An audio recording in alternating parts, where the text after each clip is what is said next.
बिस्मिल्लाहिर्रहमानिर्रहीम अस्सलाम वालेकुम। ਅੱਜ ਬਣਾਵਾਂਗੇ ਕੈਰਟ ਕੇਕ, ਗਾਜਰ ਦਾ ਕੇਕ ਇਹਨੂੰ ਕਹਿੰਦੇ ਨੇ। ਇਹਦੇ ਵਾਸਤੇ ਚਾਹੀਦਾ 4 ਅੰਡੇ, 2 ਕੱਪ ਮੈਦਾ, 1.5 ਕੱਪ ਚੀਨੀ, 2 ਕੱਪ ਗਾਜਰਾਂ ਜਿਹੜੀਆਂ ਕੀਤੀਆਂ ਨੇ ਮੂਲੀ ਕੰਦਾ, आधा कप अखरोट, 1 कप फाड़ के ऑयल, 1 चम्मच वनीला एसेंस, आधा कप दूध, 1 चम्मच नींबू का रस फाड़ के, 1 चमची दालचीनी का पाउडर, 1 चमची बेकिंग सोडा, 1 चमची बेकिंग पाउडर। सबसे पहले बनावांगे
सारे के खुश्क इंग्रेडिएंट मिक्स किए हैं और वेट करके पाना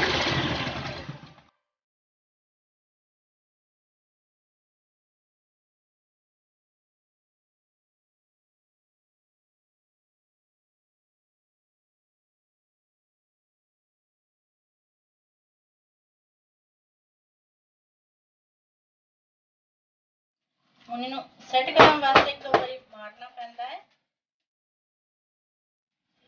ओवन च पावांगे 170 डिग्री सेंटीग्रेड 40-50 मिनट तक। कितनी देर एक टूथपिक विचकार च पा के अगर टूथपिक साफ निकलेगा तो केक तैयार हो गया।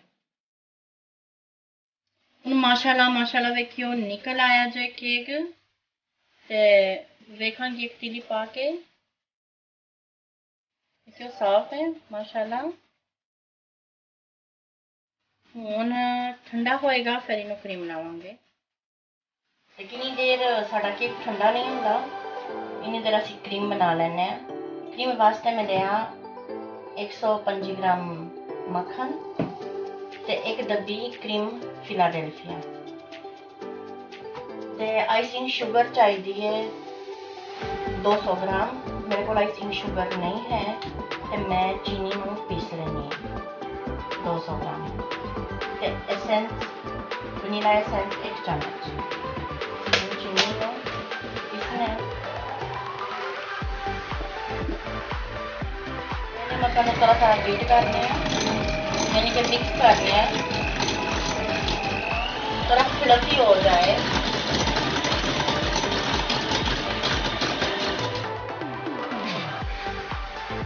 मक्खन के रहे हो रूम टेम्परेचर में क्रीम है वो ਮਜ਼ੇਦਾਰ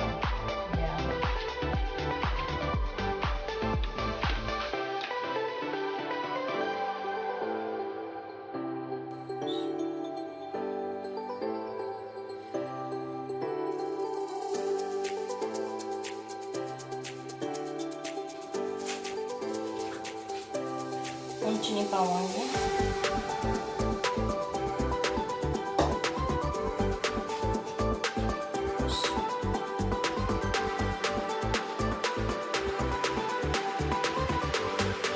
देखो फ्लफी हो गया माशाल्लाह, बहुत अच्छी क्रीम बनी है।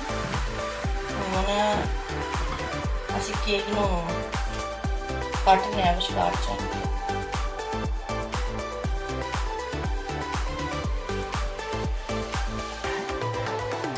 बिल्कुल थोड़ा सारा क्रीम चाहिए, ज़्यादा क्रीम नहीं चाहिए, मैं ज़्यादा पिलानी है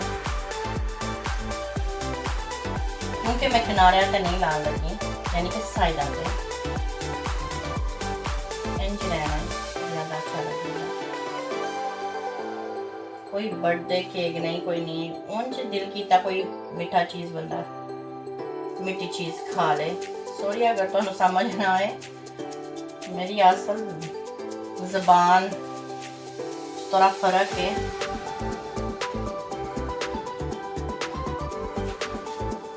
माशाल्लाह माशाल्लाह तैयार हो गया। मैं इनू सिर्फ डिज़ाइनिंग की है थोड़ा सारा फ्रूट नाल ते क्रीम थोड़ी बची है, मैं साइड पे ला लें। तो प्लीज़ लाइक करो, कमेंट करो, शेयर करो एंड सब्सक्राइब करो, बेल आइकन भी दबाओ। तो प्लीज़ प्लीज़ रेसिपी ट्राई करो तो मैंने कमेंट करके दस दो। तो अगले वीडियो च मिलांगे।